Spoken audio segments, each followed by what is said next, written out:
안녕하세요. 온재한의원 원장 신우석입니다. 한의원에 있다 보면 교통사고로 내원하시는 환자분들이 상당히 많은데요. 실제로 교통사고는 사회적으로 많이 일어나고 있습니다.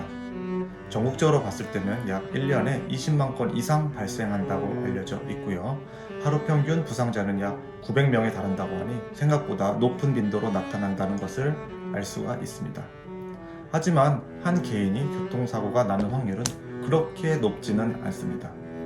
다만 사고는 예상치 못한 시간에 꼭 찾아오는 법이라 교통사고가 발생하게 되면 어떻게 처리해야 되는지, 사고 후유증 치료는 어떻게 해야 되는지 모르는 경우가 상당히 많이 있습니다. 그래서 오늘은 교통사고 상해와 후유증 치료에 대해서 알아보고 또한 한의원에서는 어떤 방법으로 치료가 이루어지는지 간략하게 설명드리겠습니다. 교통사고는 상당히 다양한 형태로 일어나게 되는데요. 특히 사고의 종류에 따라서 갑작스러운 움직임에 의한 염좌, 그리고 실자적인 타박과 충격, 그리고 2차적인 충격에 의한 손상 등을 받을 수가 있습니다. 이러한 손상은 우리가 일반적으로 다치게 되는 경우와는 약간의 차이를 보이게 됩니다. 우리가 일반적인 상해나 통증은 대개 그 순간에 내 몸에서 인지해서 회피하고 방어를 하게 됩니다.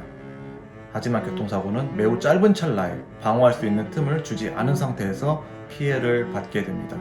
그렇다 보니 일반적인 상해나 통증보다 정도가 좀 더 심하고 후유증이 오래가는 경우가 상당히 많이 있습니다. 또한 시간이 지날수록 증상의 양상이 변화하는 특징이 있습니다. 때문에 교통사고가 발생했을 경우에는 적극적인 치료를 통해 증상 및 후유증을 완화하는 것이 상당히 중요합니다. 교통사고 후 주로 호소하는 증상으로는 크게 다음과 같이 분류할 수가 있습니다. 척추염좌, 관절염좌, 신경과적, 그리고 내과적 증상 이렇게 크게 분류할 수가 있는데요. 일반적으로는 채찍질 손상이라고 하는 뒷목 통증이 가장 많이 나타나는 증상입니다. 갑작스러운 감속으로 인해 관성 때문에 목이 한번 휘청거리면서 목이 마치 채찍 휘두를 때처럼 흔들리게 되는 증상을 말하는데요. 이로 인한 목 어깨 통증 그리고 관련된 척추, 관절 증상들이 많이 나타나게 됩니다. 이 밖에도 자율신경계에서의 갑작스러운 반응으로 인해서 신경과적, 내과적 증상이 동반하는 경우가 많이 있습니다. 이러한 증상들은 한꺼번에 발생하기도, 따로따로 시간차를 두고 발생하기도 하며 처음에는 괜찮았다가 시간이 지날수록 점점 안 좋아지는 등 매우 다양한 양상으로 나타나고 있습니다. 교통사고로 인한 통증 및 증상의 양상은 다음과 같은 그래프처럼 나타나는 것이 일반적입니다. 증상은 초창기에 대체로 심해졌다가 차츰 악화와 완화를 반복하면서 통증이 줄어들게 됩니다.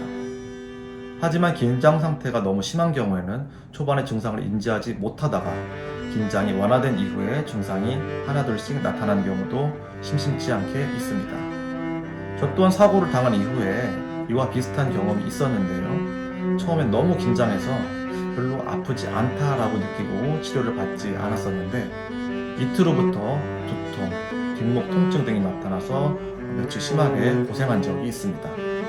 따라서 초창기에 증상이 변할 수 있음에 유의하여 신속한 치료를 받는 게 상당히 중요합니다. 사고 후 3주까지는 인체의 회복이 가장 중요한 시기이기 때문에 집중 치료가 필요하고 사고 후 3개월 내에까지는 사고에 따른 후유증이 나타날 수 있기 때문에 증상을 관찰하면서 치료하는 것이 도움이 됩니다. 자동차 보험으로 치료 가능한 횟수는 다음의 표와 같으니 참고해 주시면 감사하겠습니다.